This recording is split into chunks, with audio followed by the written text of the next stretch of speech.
আগে আমরা today we are going to start our new chapter, chemical equilibrium. First of all, you have to know what is reversible and irreversible reaction. Reversible reaction, not all chemical reaction proceed to completion. That means সকল রিঅ্যাকশনই কিন্তু 100% complete হয় না। In most reactions, two or more substances react to form products which themselves react to give back the original substance. That means একটা রিঅ্যাকশনে কিছু রিঅ্যাকটেন্ট বিক্রিয়া করে product হয়, আবার সেটা ব্যাকও করে। Does A and B may react to form C and D? মনে করো A আর B বিক্রিয়া করে C and D তৈরি করলো, which react together to form A and B. দেখো A আর B বিক্রিয়া করলে CD ফরওয়ার্ড রিঅ্যাকশন, আবার CD বিক্রিয়া করে ব্যাকওয়ার্ড রিঅ্যাকশনে A আর B রিঅ্যাকটেন্ট যেটা সেটা উৎপন্ন করে রিভার্স রিঅ্যাকশন বলা হয়। ঠিক আছে, a reaction which can go in forward and backward direction simultaneously is called reversible reaction. That means কোন একটা রিঅ্যাকশন যদি ফরওয়ার্ড রিঅ্যাকশন এবং রিভার্স রিঅ্যাকশন সিমালটেনিয়াসলি ঘটে, this is reversible. একসাথে যদি ফরওয়ার্ড রিঅ্যাকশন এবং ব্যাকওয়ার্ড রিঅ্যাকশন, ফরওয়ার্ড রিঅ্যাকশনে কি হবে, প্রোডাক্ট হবে, ব্যাকওয়ার্ড রিঅ্যাকশনে প্রোডাক্ট আবার রিঅ্যাকটেন্টে কনভার্ট হবে, this is reversible reaction. Such a reaction is represented by writing a pair of arrows between the reactant and product. অর্থাৎ দুটো অ্যারো চিহ্ন একসাথে দিয়ে এই রিঅ্যাকশনটাকে ডিনোট করা হয়। The arrow pointing right indicates the forward reaction, while that pointing left shows the reverse reaction. তাহলে দেখো বাম থেকে লেফট টু রাইট যেটা সেটা রিঅ্যাক্ট করছে forward reaction, right to left হচ্ছে ব্যাকওয়ার্ড রিঅ্যাকশন। এই যে একটা রিঅ্যাকশন দেখো, কনসেন্ট্রেশন ভার্সেস টাইম একটা গ্রাফ প্লট করলাম। ইনক্রিজ প্রোডাক্ট, সময়ের সাথে সাথে প্রোডাক্ট ইনক্রিজ হচ্ছে, আবার এই পাশ থেকে রিঅ্যাকটেন্ট ডিক্রিজ হচ্ছে, A প্লাস B, এটা হচ্ছে CD। আবার কনসেন্ট্রেশন ভার্সেস টাইম আরেকটা গ্রাফ প্লট করে দেখো, product reactant equilibrium has been achieved which concentration of the reactants and product stop changing. তার মানে কি, যখন রিঅ্যাকটেন্টের কনসেন্ট্রেশন আর চেঞ্জ হচ্ছে না, তার মানে দেখো এই যে প্রোডাক্ট আস্তে আস্তে বাড়ছে ভেরি এই পর্যায়ে এসে স্টেবল। দ্যাট মিন্স আর প্রোডাক্ট তেমন তৈরি হচ্ছে না, অর্থাৎ প্রোডাক্টের কনসেন্ট্রেশন তেমন চেঞ্জ হচ্ছে না। আবার এই পাশে রিঅ্যাকটেন্টের কনসেন্ট্রেশন কমে এসে একটা পর্যায়ে এসে এখানে দেখা যাচ্ছে যে রিঅ্যাকটেন্টের কনসেন্ট্রেশন তেমন আর চেঞ্জ হচ্ছে না। At that point equilibrium will be established. That means equilibrium has been achieved when concentration of the reactants and products stop changing. অর্থাৎ কনসেন্ট্রেশন অফ রিঅ্যাকটেন্ট এবং প্রোডাক্টের যখন চেঞ্জ স্টপ হয়ে যাবে, that point equilibrium will be attained or established. Okay, definition of chemical equilibrium. Chemical equilibrium may be defined as the state of reversible reaction when the two opposing reactions occur at the same rate. The same concentration of reactant and product do not change with time. That means chemical equilibrium আমরা কিভাবে define করতে পারি, the state of a reversible reaction অবস্থা when two opposing reaction, that means forward reaction and backward reaction occur at the same rate. অর্থাৎ forward এবং backward reaction একই রেটে ঘটবে, and the concentration of the reactants and product do not change with time. Concentration এবং রিঅ্যাকটেন্ট টাইমের সাথে সাথে change হবে না, that's the equilibrium, chemical equilibrium. Let us consider the reaction A plus B equals C plus D. If we start with A and B in a closed vessel, the forward reaction proceeds to form C and D. The concentration of A and B decrease and the concentration of C and D increase continuously. As a result, the rate of the forward reaction also decrease. Forward reaction, that means reactant is a rate সেটা কমে যাবে, and the rate of the reverse reaction will be increased. Eventually, the rate of the two opposing reaction equals and the system attains state of equilibrium. একটা পর্যায়ে এসে reversible এবং forward দুটো রিঅ্যাকশনের রেটটা সমান হবে, that point equilibrium will be attained. The true equilibrium of a reaction can be attained from both sides. Thus, the chemical equilibrium concentrations of the reactants and products are the same whether we start A, B, and or C and D. তো দেখো এখানে rate versus time, the reverse reaction rate এটা, আর forward reaction rate. Forward reaction মানে হচ্ছে রিঅ্যাকটেন্ট থেকে product হবে, আস্তে আস্তে কনসেন্ট্রেশন কমে পর্যায়ে আসবে, আর রিভার্স রিঅ্যাকশন হচ্ছে প্রোডাক্ট থেকে রিঅ্যাকটেন্ট হবে, অর্থাৎ রিঅ্যাকটেন্টের কনসেন্ট্রেশন আস্তে আস্তে বাড়ছে বেড়ে এই পর্যায়ে এসে দুটো কনসেন্ট্রেশন এক হয়ে গেল, অর্থাৎ ফরওয়ার্ড রিঅ্যাকশন রেট আর ব্যাকওয়ার্ড রিঅ্যাকশন রেট সেম হবে যখন সেই পয়েন্টটা হচ্ছে ইকুইলিব্রিয়াম অ্যাটেইন্ড হবে। ওকে, এখন একটা প্রশ্ন আসে অনেক সময় যে chemical equilibrium is a dynamic equilibrium. Why?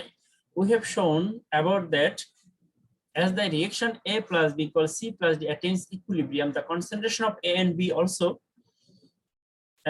C and D remain constant with time. বোঝা যাচ্ছে যে at equilibrium the concentration of A and B reactant as also C and D product remain constant time. Apparently it happens, but the equilibrium is dead. Apparently it appears that equilibrium is dead. মনে হচ্ছে যে ইকুইলিব্রিয়ামটা একদম complete শেষ হয়ে গেছে, but it is not so. The equilibrium is dynamic. Actually the forward and reverse reactions are taking place at equilibrium, but the concentration remain unchanged. এখানে কি বলা হচ্ছে দেখো, নরমালি যে পজিশনে এসে রিঅ্যাকট্যান্ট এবং প্রোডাক্টের যে rate of formation and backward এই দুটো রিঅ্যাকশন যখন সেম হয়ে যায় তখন কেমিক্যাল ইকুইলিব্রিয়াম অ্যাটেইন হয়। At that point apparently it appears that equilibrium is dead. That means এখানে মনে হয় যে ইকুইলিব্রিয়াম কমপ্লিট, আর মনে হয় কোনো ব্যাকওয়ার্ড ফরওয়ার্ড রিঅ্যাকশন হচ্ছে না, but it's not so. The equilibrium is dynamic. Actually the forward and the reverse reactions are taking place. দেখা যাচ্ছে ভিতরে ভিতরে ফরওয়ার্ড এবং ব্যাকওয়ার্ড রিঅ্যাকশন চলছে, but the concentration remain unchange. The concentration একই থাকে। দেখো এখানে কি বিক্রিয়া দেখাচ্ছে, এ বি থেকে সি আর ডি হলো, সি ডি থেকে এ এন্ড বি। সিম্পল একটা রিঅ্যাকশন দেখানো হলো, molecules of A and B collide to give C and D, and those C and D collide to give A and B. The dynamic nature of the chemical equilibrium can be easily understood on the basis of the kinetic molecular model. The molecules of A and B in the equilibrium mixture collide with other to form C and D. Likewise, C and D collide to give back the product A and B. The collisions of molecules in a closed system is ceaseless phenomena. Therefore, collisions of A and B giving C and D forward reaction, and the collisions of C and D giving backward reaction to give A and B continue to occur even at equilibrium while concentration remain unchanged. তার মানে এটাই বোঝানো হচ্ছে যে এখানে যখন A R B বিক্রিয়া করে C and D উৎপন্ন করবে, C and D বিক্রিয়া করে A আর B উৎপন্ন করবে, এই দুটা ফরওয়ার্ড রিঅ্যাকশন আর ব্যাকওয়ার্ড রিঅ্যাকশন অলওয়েজ চলমান, but at equilibrium it appears that equilibrium is dead. মানে হচ্ছে ইকুইলিব্রিয়াম অ্যাটেইন হয়ে গেছে, আর কোনো বিক্রিয়া হচ্ছে না, কিন্তু অ্যাকচুয়ালি ব্যাকওয়ার্ড রিঅ্যাকশন এবং ফরওয়ার্ড রিঅ্যাকশন দুটো রিঅ্যাকশন সমান গতিতে চলে, যেখানে কনসেন্ট্রেশনে কোনো চেঞ্জ হয় না। এটাই হচ্ছে যে chemical equilibrium is dynamic equilibrium. এটা একটা প্রমাণ আছে, প্রমাণ কিভাবে করা হয়, যেমন মনে করি রিঅ্যাকশনের সাথে একটা আয়োডিন একটা আইসোটোপ ইউজ করা হলো, দেখা যাচ্ছে এটা রিঅ্যাকট্যান্টের থেকে প্রোডাক্টের মধ্যে আছে, আবার এটা ব্যাক হয়ে আবার রিঅ্যাকট্যান্টে আসছে। It indicates that the equilibrium, although equilibrium is attained, but the chemical reaction is always moving. Now law of mass action.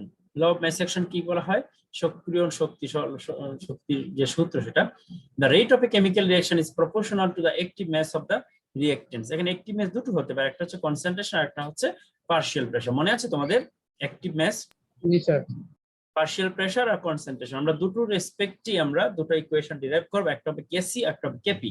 কেসি হচ্ছে respect to the concentration of reactant and product, Kp হচ্ছে partial pressure of the reactant and product. Let us consider a general reaction A plus B equals C plus D. Let A, B, C, D represent the molar concentration of A, B, C. জানো third bracket molar concentration represent করে at equilibrium point. According to the law of mass action, rate of forward reaction, তাহলে forward reactionটা কি হবে, is proportional to concentration of A, concentration of B. এখানে একটা constant যদি আসে K1, এই কেটা কি স্মল না ক্যাপিটাল বলো তো? Small sir. And rate of reverse reaction is proportional to CD K2 CD, ঠিক আছে, where K and C K2 and K2 are the rate constant for forward and reverse reaction, জানো তোমরা। At equilibrium rate of forward reaction, rate of backward reaction একই হবে, তাই না? Yes sir, সমান হবে। তাহলে আমরা লিখতে পারি K1 AB equal K2 CD.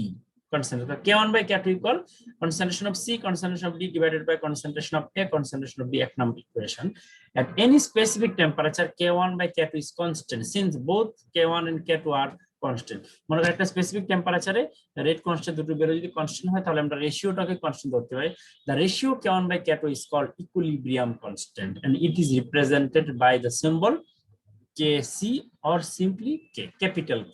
ঠিক আছে, এই পর্যন্ত আমাদের ছিল যে small K rate constant, but এই যে রেশিওটা এই ভ্যালুটাকে বলা হয় equilibrium constant and it is represented by Kc or simple K.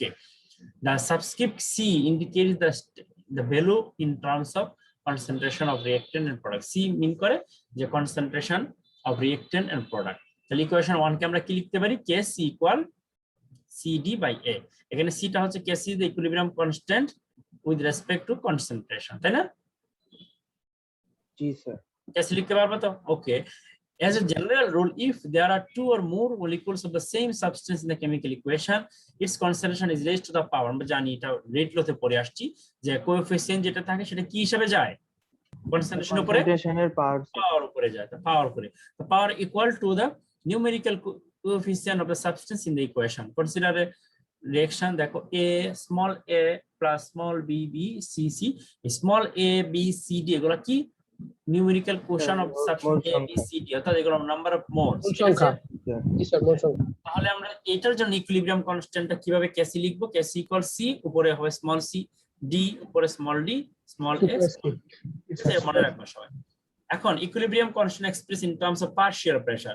Consider the equation, simple এই ইকুয়েশনটা যদি আমরা কনসিডার করি, এখানে ধরে নিলাম let us consider PA, PB, PC and PD are the partial pressure of reactant A, B and product C and D respectively. Then the equilibrium constant Kp টা কিভাবে লিখবো, Kp equal PC উপরে small c, PD small d, PA small a, PB small d। বুঝতে পেরেছো Kp লেখাটা? জি sir.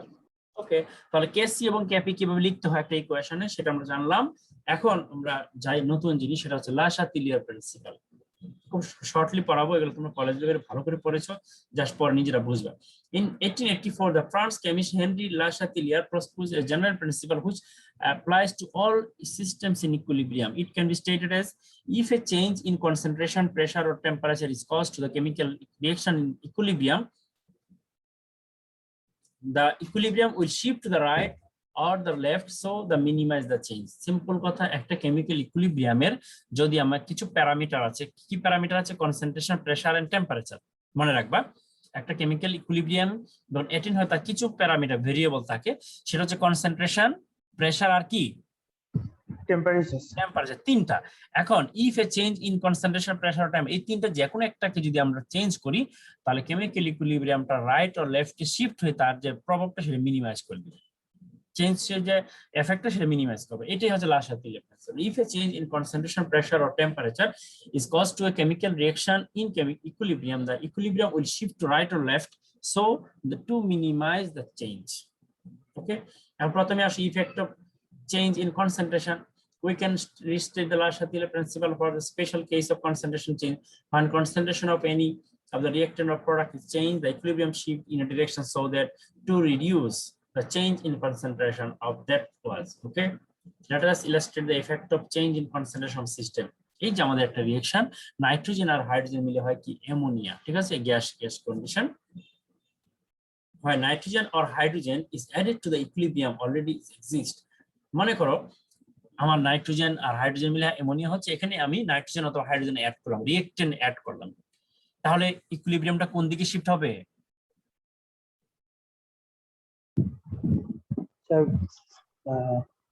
Right, তাই না?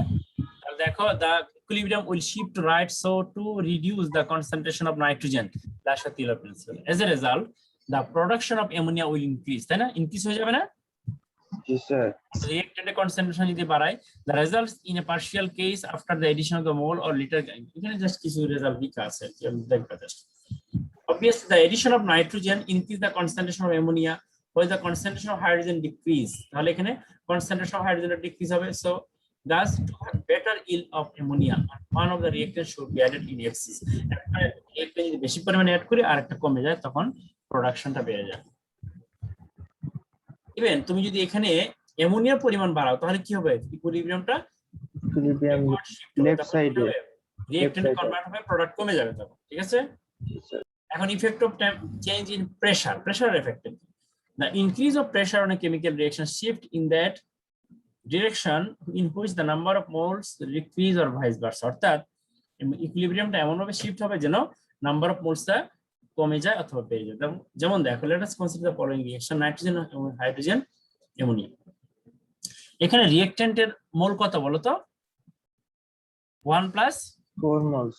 The total number of reactants is 1 plus equal 4 moles, and number of product is 2 moles. Okay, so the number of products is less than the number of reactants.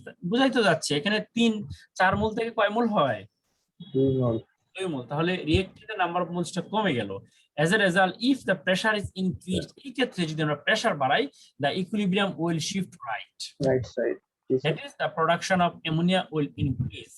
তাহলে দেখো আমাদের আগে দেখতে হবে pressure effect যখন আমরা আলোচনা করব ডিসকাস করতে যাব, you have to think about the number of moles of reactant and number of moles of product. তোমাকে দেখতে হবে কত মোল থেকে কত মোল হলো, এখানে 4 মোল থেকে 2 মোল হলো। এখন তুমি এখানে যদি প্রেসার বাড়াও তাহলে ইকুইলিব্রিয়াম রাইটে শিফট হয়ে অ্যামোনিয়া প্রোডাকশনটা বাড়াবে, ঠিক আছে।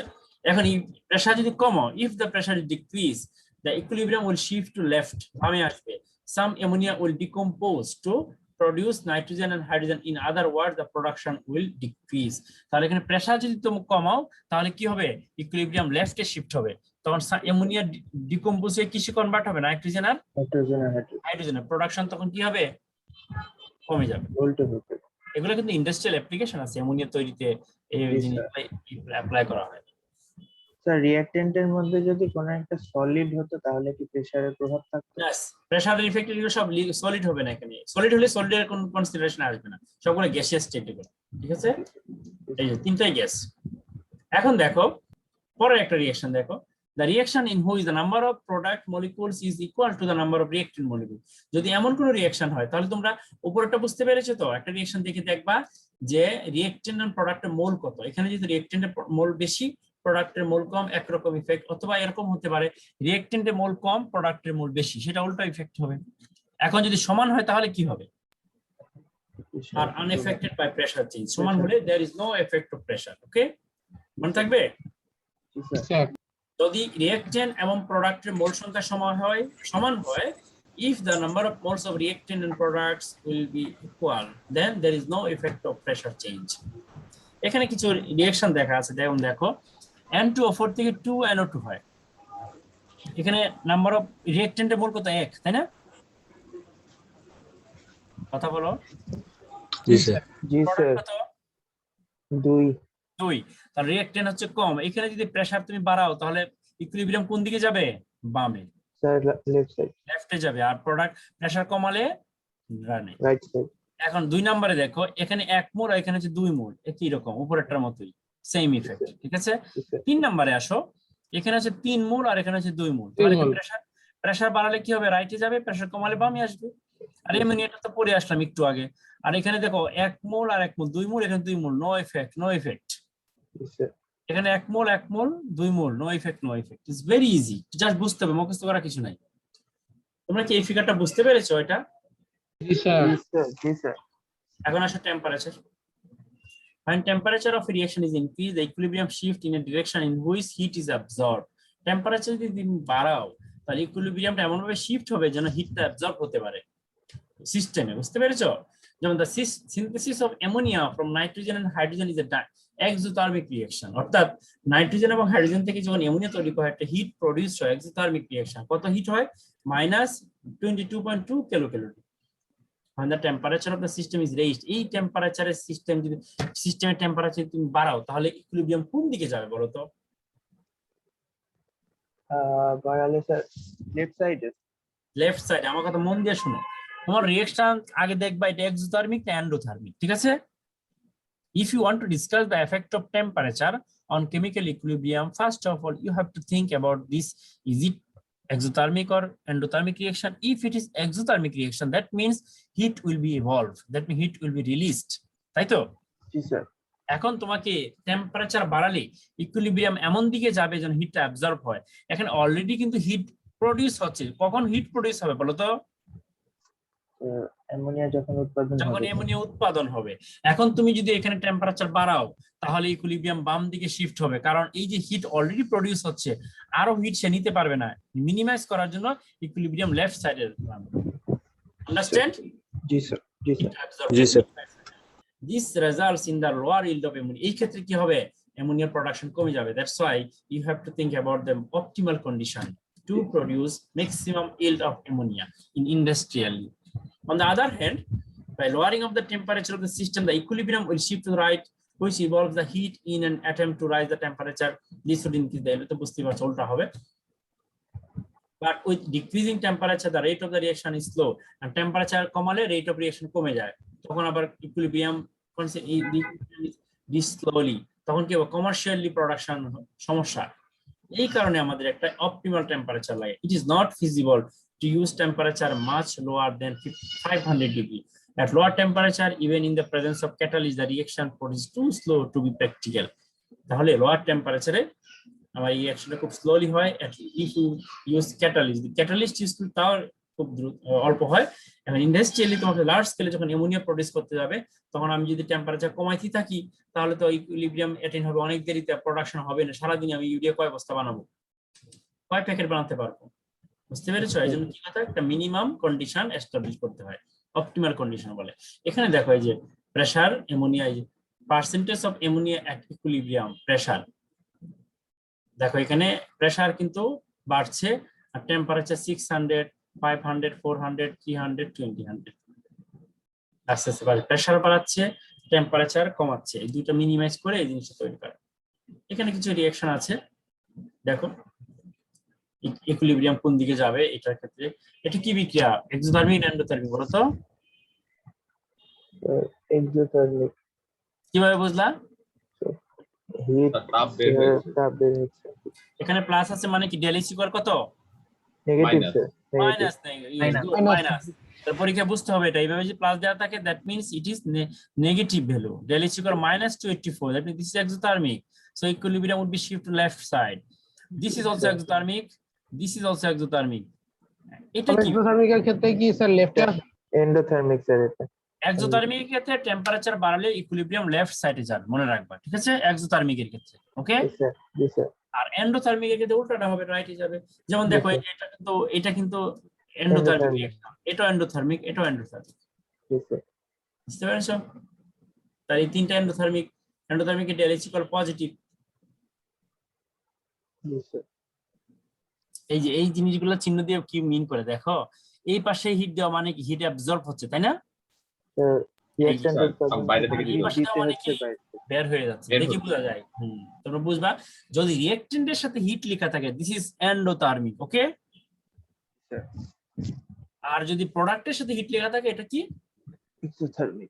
এক্সোথার্মিক, এবার মনে রাখবা, ঠিক আছে? আর যদি ডেলিস লেখা থাকে তাহলে জানবাই, ইফ ডেলিস is negative this is exothermic, if delis is positive this is endothermic, okay. এখন আসো next, inert gaseous effect. Let us add an inert gas to the equilibrium mixture while the volume of the reaction vessel remains the same. The addition of the inert gas increases the total pressure, but the partial pressure of the reactants and products are not changed. Thus the addition of inert gas has no effect on the position of the equilibrium. তার মানে তুমি একটা inert gas যদি তুমি use করো, তাহলে তোমার equilibrium মিক্সচারটা যদি বাড়বে, বাট রিঅ্যাকশন ভেসেলের কিন্তু কোনো চেঞ্জ হবে না। তাহলে এটা গ্যাসের inert gas increase the total প্রেসারটা ইনক্রিজ করে, but partial pressure of the reactants product does not change. Total প্রেসারটা চেঞ্জ হবে, কিন্তু partial pressure of the reactant and product এটা চেঞ্জ হবে না। Thus the addition of inert gas has no effect on the position of the equilibrium. তাহলে আমরা দেখলাম যে ইনার্ট গ্যাসের কোনো ইফেক্ট নাই। এখন আসো রিলেশন, তাহলে লাশাতিলিয়ার প্রিন্সিপাল কি?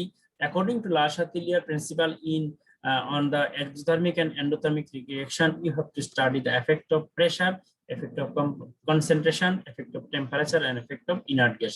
Exothermic, endothermic আলাদা আলাদা ভাবে তোমাকে স্টাডি করতে হবে। নাও রিলেশনশিপ বিটুইন কেপি এন্ড কেসি, এগুলো খুবই সহজ পড়া, আমি খুব দ্রুত পড়াবো, এটা কলেজে পড়ে আসছো। Let us consider the following reaction a plus bb equals cc dd। আমরা অলরেডি পড়ে আসছি কেসি কিভাবে লিখবো, কেপি কিভাবে লিখবো, এটা বোঝানোর কিছু নাই। Where PA, PB, PC, PD are the partial pressure of the reactant AB and product C and D respectively. When all the reactants and products are gas, মনে করো সকল প্রোডাক্ট আর রিঅ্যাকট্যান্ট হচ্ছে gas, we can also formulate the equilibrium constant expressed in terms of partial pressure. The relationship between the partial pressure P of one gas in the equilibrium mixture and the molar concentration follows from the general gas ideal gas equation PV equal nRT. লিখা যায়? জি sir. আমরা একটা গ্যাসের ক্ষেত্রে যদি কল্পনা করি তাহলে PV equal nRT লিখতে পারি। তাহলে এখানে পি এর ভ্যালুটা কত হবে? n/v ইকুয়াল RT, তাই না? জি স্যার। আমাকে বলো n/v টা মানে কি? n/v মানে কি? কনসেন্ট্রেশন। কনসেন্ট্রেশন আমরা পড়ে আসছি না, number of moles divided by volume of solution per litre. Number of moles পাশে লিখবা, n is the number of moles আর v হচ্ছে ভলিউম। তাহলে n/v এর পদ্ধতিতে কি লিখতে পারি? কনসেন্ট্রেশন। c কনসেন্ট্রেশন c লিখতে পারি না? জি স্যার। তাহলে P ইকুয়াল CRT লিখতে পারি। এখন এই P এর ভ্যালুটা আমরা এখানে বসাবো। তাহলে ক্যাপ ইকুয়াল এই যে দেখো CCRT, CDRT, সিআরটি সিবিআরটি। এখন তুমি আলাদা করো, সিসি বাই উপরে সিআরটি আলাদা করো, ভেতর থেকে বের করে ফেলে তো পারা যায় CA RTA, CDD RTD, CB RTB. এই পাশেরটা মানে কি এটা বলতো? আমি যদি একসাথে করি CC DD A C A CB, এই পাশটা কি লিখতে পারি? আর যেটাকে কমন নিয়ে জাস্ট কেসি, এই যে কেসি স্যার, কেসি লিখতে পারি। এই পুরোটা কেসি, আর এইটারে আমি কি লিখবো? আরটি। আরটিটাকে উপরে লিখবো সি প্লাস ডি মাইনাস কি এ প্লাস বি লিখা যায়? জি স্যার। উপরে উঠা ফেললে তো একই, মনে করে যে আরটির উপরে তো কমন, আরটির উপরে সি প্লাস ডি আছে, উপরে দুটো যোগ করলাম, নিচে দুটো যোগ করলাম, উপরে উঠলে মাইনাস হয়ে যায়, এটা তো জানো সবাই, তাই না? জি স্যার। তাহলে ক্যাপি ইকুয়াল, এটার পরিবর্তে আমি লিখলাম কেসি পুরোটা, আর R T C plus D minus C A plus B. এগুলো মানে কি বলো তো? সি প্লাস ডি মানে কি তাড়াতাড়ি বলবা? মূল সংখ্যাগুলো তার টোটাল মোল অফ তার মূল সংখ্যা। Product. Reactant. No, product. Product C plus D product আর প্রথম এ বি হচ্ছে প্রোডাক্ট, প্রোডাক্ট থেকে রিঅ্যাকটেন্ট মাইনাস হবে। জি স্যার। তাহলে C plus D minus A plus D, total mole of product minus total moles of reactant. তাহলে এটার পরিবর্তে আমি কি লিখতে পারি? ডিফারেন্স মানে কি ডেল এন লিখতে পারি। তাহলে আমরা ফাইনালি পেয়ে গেলাম cap equal KC into R to the power del n, where del n equal c plus d minus a plus b is difference in the sums of the coefficient of the gaseous product and reactant. From the expression 3, it is clear that when del n equal 0, Kp equal Kc, তাই না? জি sir. When del n equal positive, Kp greater than Kc. When del n equal negative, Kp greater less than Kc. এখন তোমাকে পরীক্ষায় যদি একটা reaction দিয়ে দেওয়া হয়, যে রিঅ্যাকশন দিয়ে বলা হলো find out the relationship between Kc and Kp. First of all, you have to think about the all reactant and products are in gaseous state. তোমাকে আগে দেখতে হবে রিঅ্যাকটেন্ট এন্ড প্রোডাক্ট গ্যাসিয়াস স্টেটে আছে কিনা। যদি কোনটা গ্যাসিয়াস স্টেটে না থাকে সেটা বাতিল হবে। ওকে, বুঝতে পেরেছো? জি স্যার। এরপর তুমি কেপি কেসির ইকুয়েশনটা লিখবা। কেসির ইকুয়েশন তো লিখতে পারবা, কনসেন্ট্রেশন অফ রিঅ্যাকটেন্ট উপরে কোএফিসিয়েন্টটা যাবে লিখে, যেমন দেখো আমি যদি এটা লিখি, একটা রিঅ্যাকশন লিখি, আমি কোথায় গেল আমার লেখা, সরি, সাপোজ আমি এখানে লিখি, দেখো নাইট্রোজেন, দেখতে পাচ্ছো? স্যার দেখা যায়। Okay, nitrogen plus 2NH3 and hydrogen কি হলো এখানে? ইকুইলিব্রিয়াম 2NH3, তাই না? 2NH3, ঠিক আছে? 2NH3। এখন তোমাকে এইটার জন্য যদি প্রথমেই বলে এটার জন্য তুমি কেসি লিখো, কেসিটা কিভাবে লিখবো বলো তো? কেসি প্রথমে কি হবে? NH3 square to the power 2 square, তাই না? আর নিচে হবে কি N21, N2 শুধু N2 থাকবে, আর S2 N2 থাকবে, আর এই পাশে হবে কি হাইড্রোজেন স্কয়ার। স্কয়ার। এই কেসিটা লিখলাম, আর এখানে আমার ডেলেনটা কি হবে বলো তো? ডেলেন ln কত? 2 minus 4 2 2 minus 4 4 ইকুয়াল কি মাইনাস 2। 2 এখন তুমি এখানে ক্যাপি ইকুয়াল কেসির ইকুয়েশনটা লিখলা plus R T to the power minus 2। এখন মনে করো এখানে এই এরকম একটা ইকুয়েশন দিয়ে আমি বলে দিলাম যে in this experiment the value of KC is this at 25 degree centigrade temperature, find out the value of KP. পারবা? জি স্যার। মনে করো আমি কেসি ভ্যালু দিয়ে দিলাম অথবা কেপির ভ্যালু দিয়ে দিলাম, টেম্পারেচারটা দিয়ে দিলাম, আর এর ভ্যালু তুমি জানো, ডেলেনটা তোমাকে রিঅ্যাকশন থেকে বের করে নিতে হবে। বুঝতে পেরেছো? এই জাতীয় প্রবলেম পরীক্ষা আসবে, ঠিক আছে? একটু ভালো করে খেয়াল করবা। এখন দেখো এখানে কিছু ম্যাথমেটিক্যাল প্রবলেম আছে। at 500 centigrade temperature the reaction between nitrogen, এটি বললাম মাত্র, এটা পারবা, এটাও পারা উচিত, এগুলো সহজ অঙ্ক। এখানে কিছু সলভ প্রবলেম আছে, দেখো। At equilibrium for the reaction to sulfur dioxide plus oxygen with sulfur trioxide, the concentration of the reactant product দেয়া আছে, temperature they are found to এত and এত, তিনটারে কনসেন্ট্রেশন দেয়া আছে। What is the value of equilibrium? এটা সহজ জিনিস। কেসিটা লিখলা, লিখে এখানে ভ্যালু তো দেয়া আছে, আমার এখানে ভ্যালুটা বসাবো। সহজ না? জি স্যার। Number 2, Yes, sir. এটা দেখো তো, এটা একটু ডিফারেন্ট মনে হয়। এখানে দেখো, some nitrogen and hydrogen gases are pumped into an empty 5 liter gaseous bulb bulb at 500 centigrade temperature. When equilibrium is established, 3 moles of nitrogen, 2 moles of hydrogen, and 2 moles of ammonia are found to be present. Find out the Kc. এই ক্ষেত্রে একটা ঘটনা আছে। এখানে কি করতে হবে দেখো, the equilibrium concentration are obtained by deriving the number of moles of each reactant and product by the volume 5 liter. তার মানে কি, ইকুইলিব্রিয়াম এর যে কনসেন্ট্রেশন আছে সেটা তোমার যে মোলটা দেয়া আছে এটাকে কততে ভাগ করতে হবে, V দিয়ে স্যার, V দিয়ে টোটাল ভলিউম দিয়ে ভাগ করলে এখন এই ভ্যালুগুলো তুমি এখানে বসালে তুমি ভ্যালু পেয়ে যাবে। আর এটা ক্ষেত্রে দেখো সলভ প্রবলেম 4 এ কি একটা certain temperature 0.1 mole of hydrogen, 0.1 mole of iodine were placed in a 1 liter flask. The purple color of the iodine vapor was used to monitor the reaction. After the time the equilibrium was established and it was found that the concentration of iodine decreased at the mole liter. Calculate the value of Kc. কতটুকু decrease হলো 0.20 মোল per litre. তাহলে প্রথমে তুমি কেসি ইকুয়েশনটা normally লিখো। এখন তোমার লাগবে কি HI, হাইড্রোজেন আর I2 এদের কনসেন্ট্রেশন, এগুলো কিন্তু ডাইরেক্ট দেয়া নাই এখানে, তোমাকে অঙ্ক করে বের করতে হবে। এখন দেখো হাইড্রোজেন আর আয়োডিন মিলে হাইড্রোজেন আয়োডাইড এট ইকুইলিব্রিয়ামে যদি ইনিশিয়াল কত ছিল, ওই যে লেখা আছে কিন্তু এই যে 0.1 ঠিক আছে। মনে করো x পরিমাণ যদি তৈরি হয় 1 1 0, তাহলে কি হবে, x পরিমাণ যদি বিয়োজিত হয় তো এটা কত হবে, 2x না? 0.1 জি স্যার। ইকুইলিব্রিয়ামে এগুলো কত থাকবে, ওই অরিজিনাল থেকে x মাইনাস হবে 0.100x, এটাও মাইনাস। এইগুলো ইকুইলিব্রিয়াম কনসেন্ট্রেশন তোমার লাগবে। ওখানে দেখো ইকুইলিব্রিয়াম কনসেন্ট্রেশন বের করেছিলাম টোটাল ভলিউম দিয়ে ভাগ করে, আর এখান থেকে আমাকে এই ইকুইলিব্রিয়ামটা বের করতে। এখন since the volume of the reaction is 1 litre, এখানে যদি 1 আছে 1 দিয়ে ভাগ করার কোনো দরকার নেই, ঠিক আছে। I2 কনসেন্ট্রেশনটা বের করো 0.11 মাইনাস x। এখন এখান থেকে ইকুয়াল কত, এই যে দেখো 0.02 গিভেন x ইকুয়াল 0.8080। এটা 0.20 কোথা থেকে আসছে বলো তো স্যার? ওই যে যেটুকু বিজিত দেওয়া ছিল ডিক্রিজ হয়ে গেছে যেটুকু x 0.2, ঠিক আছে I2 বলি আমরা। এখন এইখানে x এর ভ্যালু যদি পেয়ে গেছি তাহলে ইজিলি আমরা হাইড্রোজেনটা বের করতে পারবো, আবার HI তো বের করতে পারবো, তাই না? 2x মানে কি, এটা ডাবল, তাহলে ইজিলি তুমি কেসির ভ্যালু বের, এটা পর নিজে এখন আমি অল্প করে বলে দিচ্ছি, তুমি বাসায় বসে প্র্যাকটিস করবা, ঠিক আছে। এরপর এই প্রবলেম 5 এই কি রকম, তোমাকে কেসির ইকুয়েশন লিখলাম। এইটা দেখো তোমার এখানে ইনিশিয়াল ভলিউম দেওয়া ছিল 8.1 আর 9.3, তাহলে এটা হবে 2x, 8.1 থেকে x বাদ যাবে, 9.3 থেকে x বাদ যাবে।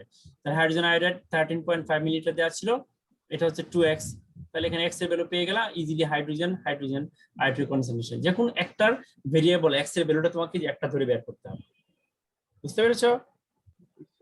এখানে আমি ইজিলি এখন কেসির ইকুয়েশন বসিয়ে বের করতে পারবো।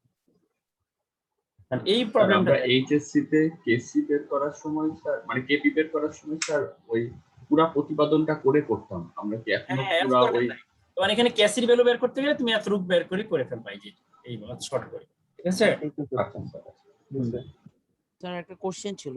হ্যাঁ বলো স্যার আমাদের যদি স্যার এই যে একটু উপরে স্যার ওঠানো একটু দেখাই, আর বলো, বুঝছিস না? স্যার একটু উপরে স্লাইডটা নিলে স্যার ভালো হতো, বলতে পারতাম। টু স্লাইডটা উপরে নেন স্যার, উপরের পেজে। আচ্ছা কি হয়েছে দেখো, কোন পেজ, সরি এটা আমি রিমুভ করি। হ্যাঁ বলো কোনটা? স্যার এই যে এখানে স্যার যেমন আমাদের হাইড্রোজেন গ্যাস আয়োডিন গ্যাসে 8.1 মোল 9.3 মোল মানে দেওয়া ছিল, এটা যদি স্যার দেওয়া না থাকে তাহলে কি আমরা 1 - x 1 - x এভাবে লিখবো? 1 ধরে নিবা, ইনিশিয়াল 1 ধরে নিবা না দেয়া থাকে, ঠিক আছে। আর যদি হাইড্রোজেন গ্যাসের আগে 2 অথবা 3 যদি থাকতো তাহলে কি তখন 2 3 থেকে বিয়োগ করতাম? এখানে তুমি যদি দেখো হাইড্রোজেন আর আয়োডিন এখানে 2HI উৎপন্ন হয়েছে, ঠিক আছে। এখন এই যে এখানে দেখো 2x, তাই যদি 3 থাকে তাহলে 3x হবে, বুঝতে পেরেছো? এখানে জাস্ট এটা তো এখানে তো আমার হাইড্রোজেন আয়োডাইডের equilibrium experimental value volume of hydrogen আয়োডাইড দেওয়া ছিল, তাহলে 2x ইকুয়াল এট ইকুইলিব্রিয়াম 2x ছিল এটার ভলিউম, এটা ভ্যালু ছিল 13.5, 2x ইকুয়াল 13.5 হলে x এর ভ্যালুটা পেয়ে গেছি। এখন পরীক্ষায় যদি তোমার ওগুলো ভ্যালু দেওয়া না থাকে তুমি ওগুলো 1 ধরে করবা, এগুলো ইনিশিয়াল কনসেন্ট্রেশন এই দুইটা যে এটা এবং এটা 1 ধরে করবা, ঠিক আছে। জি স্যার। তারপর দেখো এখানে ক্যালকুলেশন অফ ইকুইলিব্রিয়াম কনসেন্ট্রেশন, এটা অন্য একটা প্রবলেম। এটা কি দেখো 1 mole of hydrogen and 1 mole of iodine were heated in 1 liter of the sealed glass box at a degree concentration. Assume that the equilibrium constant is 45.9. Find out the concentration বের করতে বলছে এখানে। এখানে কেসি কেপির এখানে কিন্তু এই যে কিসের ভ্যালু দেয়া আছে বলো তো? কেসির ভ্যালু দেয়া আছে, বুঝছো? তোমাকে কনসেন্ট্রেশন বের করতে। তাহলে দেখো ইকুয়েশন হাইড্রোজেন আয়োডাইড 2Hi, তাহলে 1 - x 1 - x এর 2x, তাহলে এখানে hydrogen H2 1 - x I2 1 - x Hi 2x। এখন এখানে বসাও, বসিয়ে তুমি ক্যালকুলেশন করে করে করে করে একসময় তুমি এখানে এই ভ্যালুটা পেয়ে যাও, এই ইকুয়েশন এই equal 0 using the quadratic formula x equal 0.1। এটার ফর্মুলা বের করার নিয়ম অবশ্যই তোমরা জানো, তাই না? মনে আছে? জি স্যার। এখান থেকে কিনা আমি ভুলে গেছি সত্যি কথা, এটা ফর্মুলাটা x এর ভ্যালু কিভাবে বের করতে হবে? স্যার দুইটা এটা পারবা? মাইনাস b এটা পারবা না? বাসায় প্র্যাকটিস করবা এটা, ঠিক আছে? বের করে দেখবা যে x এর ভ্যালু 0. এই যে ইউজিং কোয়াড্রেটিক ফর্মুলা ইউজ করে 0.79 আসবে। তখন x এর ভ্যালু যদি পেয়ে যাও, ইজিলি হাইড্রোজেন, আয়োডিন এবং H এর কনসেন্ট্রেশন তুমি বের করতে পারবে। এটা উল্টো নিয়ম, এটা দেখবা। এখন আমাদের কতটুকু বাকি আছে আমরা আরেকদিন পড়াবো ইনশাআল্লাহ। স্যার ম্যাথগুলি আমরা করে রাখবো। হ্যাঁ, ম্যাথগুলো তোমরা করে রাখো। এখানে পড়াটা যেটা আছে আমরা আগামী ক্লাসে এটা শেষ করে দিব, ঠিক আছে? আজকে কি আরো পড়াবো? একটা 42 বেজে গেছে। আজকে না স্যার আজকে আজকে থাকো, ওকে ঠিক আছে। আমি রেকর্ডিংটা অফ করে দিচ্ছি।